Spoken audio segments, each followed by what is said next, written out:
guys, what's up? My name is Tori Peters. I am a entrepreneur, artist, and author of the book The Power of Words for Teens. So today I am talking about overcoming artist block. So as an artist, I definitely know that some days, you are just bursting with ideas and you have so many ideas that you just don't even know where to start. And so, and those days are amazing. And then there are the days where you got nothing. Zero, zilch, nada. A big fat nope. And so this video is for the days where, that artist-muse is playing hide-and-go-seek with your brain. And, I'm going to show you 5 different ways to get past artist block. And the first one is a preventative measure. So one way to make sure that you don't really ever get artist block in the first place is to keep a list of drawing ideas. So this can go in your journal, in a sketchbook. If you've got an extra page or a page that you used to scribble on, you can put them on there. If you have just a notebook lying around, put it in that. It's totally alright and understandable.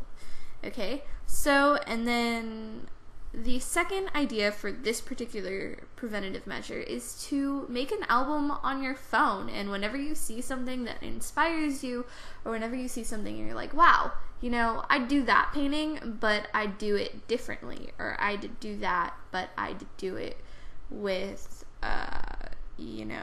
if it's a photograph, then you can turn it into a cartoon or something like that, or if you see something that's just really pretty, out in nature, and you find a sunset or something, snap a picture of it, put it in that album on your phone for when you need it. And then when you do have one of those days where you feel like you need to create something, or one of the days where you just want to make something but you just don't know what, then you've already got preventative measures. You've got a list and you've got an album on your phone, and that can be super helpful. You can also put that list inside the notes on your phone as well. So, and actually, I personally have done this before, where one of our family friends had a picture of a dog on her Instagram, and her dog was just so cute that I just snapped a screenshot of it for when I wanted to use it later. And then during a day while I was still working at the art studio that I worked at, my boss was like, hey, you can do a painting today. And I was like, oh, okay, well then I don't know what I'd paint. And then I started looking through my phone and I was like, oh, I should totally do this painting of this dog. And I changed the colors of the dog and I turned it into this really pretty purple instead of a black color, and it just turned out really nice. And then I was able to give that painting to that family. But it was one of those things where it's like, if I hadn't had that on my phone, then I wouldn't have even remembered to do a painting of this dog, even though I thought it was perfect. So that's one way to make sure that you don't ever get artist block in the first place. But what if you want to draw something right now and you don't have a list and you don't have an album on your phone? Well, that is what number 2 is for. So think of a story. Pictures that tell stories are often the most beautiful anyway, and one way to do this is to, if you're really into a particular book, maybe you're into a movie or a video game or an anime or something like that, one way to do that is to pick a fan art or make a fan art of that particular story and, tell a story using those characters. That's one way to do it. And if you want to do fan art, that's totally cool. Personally, I don't really do a whole lot of fan art, but I definitely look at a ton of them all the time, and I love looking at fan art, so I know that that's one way to do it. Another way to tell a story is to do writing prompts. Look at writing prompts. There's Instagrams dedicated to writing prompts. Most of the ones that I get are actually off of Pinterest, and those are really cool. I've done stories, I've made songs out of those, I've made pictures and art out of those, and they can be a really, really great way to tell a story.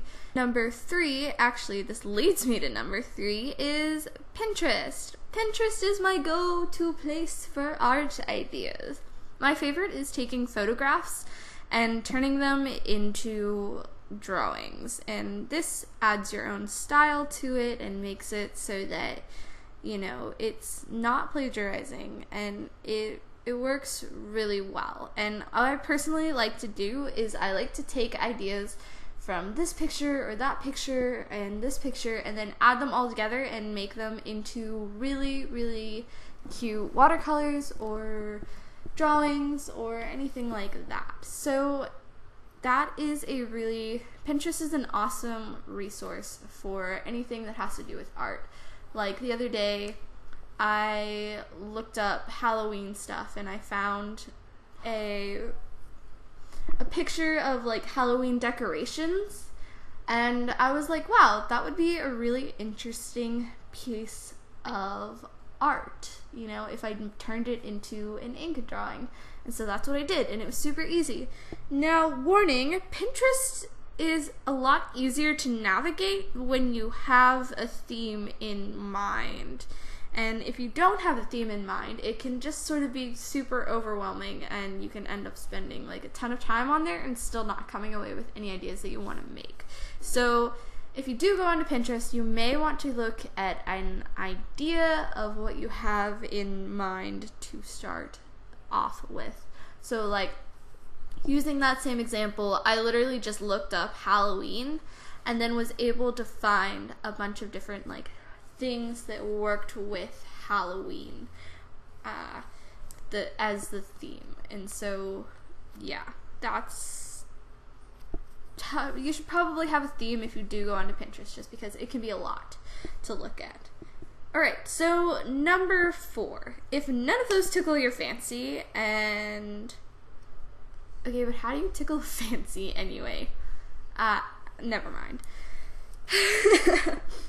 And you've already spent 5 hours browsing through Pinterest, done it before, you know, and one exercise that I have done before is look around your room. Now, do this with me real quick. It's not going to take long.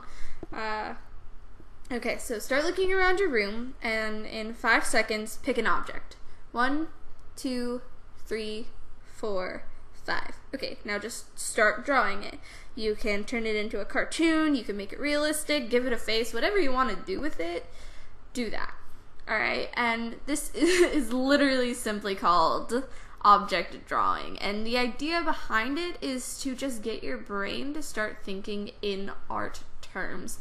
A lot of times with artist block, literally you just have to put your pen to the paper and start drawing, and once you start drawing, you'll get ideas from it. You'll get a flow of like where you want to go with it. Maybe you don't like the idea that you started off with. Maybe you picked an object that you hate in the room, right? Okay, so, but what you can do is maybe that object makes you think of something else. Start drawing that something else, you know, and go with that. Is there a story that you can add to this object? That sort of thing. You can combine these as well. All of these tips can be combined into things as well, and it can be super helpful in that way. So one way to as an example of this is my last video that I created, the easiest ways to improve your art skill in 5 minutes, or whatever it actually ended up being named.